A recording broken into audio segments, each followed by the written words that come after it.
ये खबर भारत और भारत के नागरिकों के लिए, चाहे आप भारत में रहते हो या विदेश में, सबके लिए बहुत चिंताजनक है। क्योंकि इससे ना सिर्फ हमारे राष्ट्र का नुकसान हो रहा है, बल्कि जो हम भारत के आम नागरिक हैं ना, सबसे भयंकर बोझ हमारे कंधों पर पड़ रहा है। और एक ऐसा नुकसान हो रहा है जिसकी भरपाई भी नहीं की जा सकती। वो नुकसान है इज्जत का। जैसा कि हमारे पुरखे कहते आए हैं कि इज्जत गंवाने में कुछ सेकंड लगते हैं। सिर्फ आपका एक बोल ही काफी है आपकी तमाम इज्जत गंवाने के लिए। लेकिन उस इज्जत को वापस कमाने में आप अकेला कुछ नहीं कर पाएंगे। आपकी कम से कम 7 पीढ़ियां लगेंगी, तब जाकर आपकी गंवाई हुई इज्जत आपके घर वापस आएगी। हमारे पुरखों की ये बात बार बार सही साबित भी हुई है। लेकिन दुख की बात है कि हमारे पड़ोसी देशों को ना इज्जत का ख्याल है ना बेइज्जती का। क्योंकि ये लोग बेशर्मी का ऐसा चोला ओढ़कर बैठे हैं जिससे कि ये खुद का तो नुकसान करवाते ही हैं, साथ ही भारत को भी वर्ल्ड स्टेज पर शर्मिंदगी झेलनी पड़ती है। लेकिन आज मैं ऐसा क्यों कह रहा हूं, तो चलिए खबर जान लीजिए, आप खुद समझ जाएंगे। दरअसल पहली खबर निकलकर सामने ये आई है जो खुद पाकिस्तान की सबसे बड़े मीडिया हाउस डॉन ने छापी है, जिसमें बताया गया है कि पिछले कुछ समय में पूरे वर्ल्ड में, जी हां, 1-2 देश की बात नहीं मैं कर रहा हूं, पूरी दुनिया में जितने भी भिखारी पकड़े गए हैं उनमें 90% पाकिस्तानी निकले हैं। यानी कि दुनिया में भीख मांगने वाले लोगों को जब पकड़कर उनके वापस देश भेजा गया तो ऐसे डिपोर्ट होने वाले लोगों में पाकिस्तानी नागरिक 90% थे। यानी कि हर 10 में से 9 पाकिस्तानी निकलते हैं जो भीख मांगने का काम करते हैं। और आपको बता दूं, इनका जो भीख मांगने की इंडस्ट्री है ना, ये इतनी फैल चुकी है कि इनकी खुद की जो सेना है उसके बजट से 5 गुना ज्यादा चली गई है। जैसा कि आप स्क्रीन पर देख सकते हैं, हैरान कर देने वाली खबर आई है कि पाकिस्तान के भिखारी करीबन $44 बिलियन की इंडस्ट्री बना चुके हैं भीख मांगने को। ये बहुत ज्यादा बड़ी रकम है।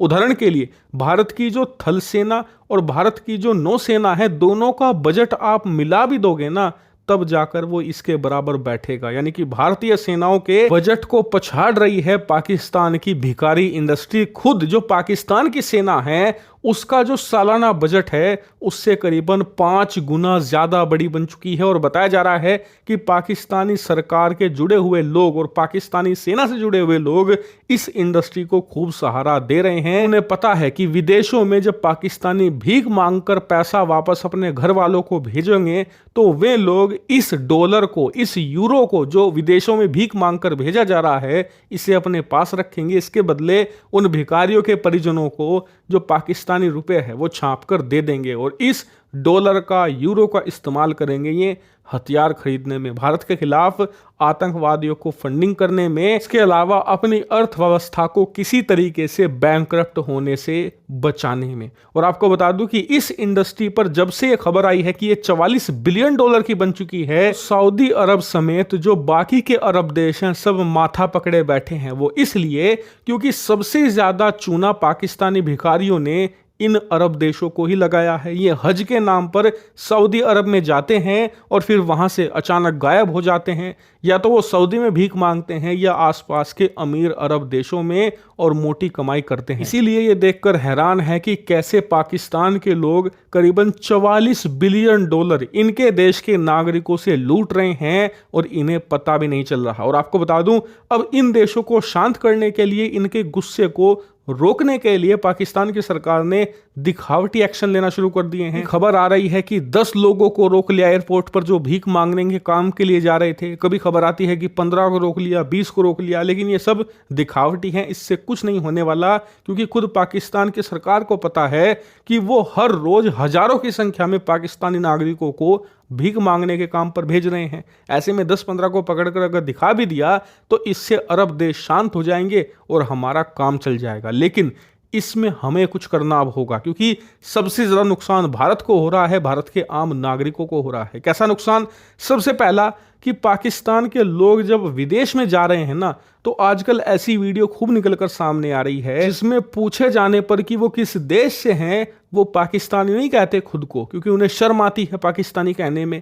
इस वजह से वो खुद को भारतीय कहते हैं और फिर भारत का नाम लेकर वो वहां पर भीख मांगते हैं, चोरी करते हैं, डकैती डालते हैं, जिससे कि भारत की छवि खराब होती है। जब तक उनके कागज चेक ना हो जाएं, वो लोग बताने को तैयार ही नहीं होते कि वो पाकिस्तानी हैं। इस वजह से दुनिया के जो तमाम अमीर देश हैं, क्योंकि वहीं पर ये लोग ऐसा काम करते हैं ना, तो अमीर देशों में जो वहां की जनता है उनके मन में भारतीयों के प्रति गुस्सा, खौफ और भारत की छवि सब कुछ खराब हो रही है। ऐसे में भारत सरकार को इसमें कोई ना कोई एक्शन लेना पड़ेगा। वहीं इससे भारत के आम लोगों का भी नुकसान हो रहा है। वो इसलिए क्योंकि जब ये पाकिस्तानी लोग खुद को भारतीय बताकर गलत सलत काम करते हैं, भीख मांगते हैं, तो उन देशों के जो इमिग्रेशन ऑफिसर होते हैं ना, इन खबरों को देखकर फिर भारतीयों को वीजा देने से परहेज करते हैं। जिस वजह से जो भारतीय छात्र होते हैं या भारत के काम करने वाले लोग होते हैं या फिर टूरिस्ट भी होते हैं, उन्हें वीजा मिलने में समस्या आती है। इससे कि पढ़ाई और कमाई हर एक चीज का नुकसान देखने को मिलता है। और यही कारण है कि इस मामले को भारत अब सीरियसली हैंडल करे और पाकिस्तान के इन लोगों से अब सख्ती से निपटे और वहां की सरकारों से भी कहा जाए कि आप ही पाकिस्तान के इन लोगों के खिलाफ सख्त कदम उठाएं, क्योंकि पाकिस्तान की सरकार ने इस इंडस्ट्री को जन्म दिया है, वो इसे खत्म नहीं करने वाली।